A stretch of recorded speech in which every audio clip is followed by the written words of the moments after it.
So yun, may tanong na naman po tayo mula naman to kay Heaven Tranilla. Idol, meron ka bang natutunan sa pag-aartista na pwedeng ma-apply sa battle? Meron. Unang-una yung pagdating dun sa angulo. Kasi sa pag-aartista, ituturo sa'yo kung ano yung tamang angulo mo sa camera. Ganon din sa ilaw.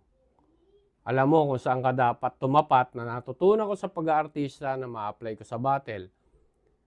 Yung hand gesture, emotion, yung acting, nagagawa na naman namin sa battle yon kahit hindi pa kami artista.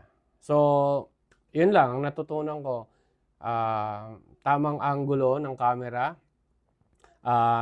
blocking. Yun yung natutunan ko sa pag-aartista na pwede kong ma-apply sa battle. Yun lang, Heaven Tranilla. Salamat sa tanong mo.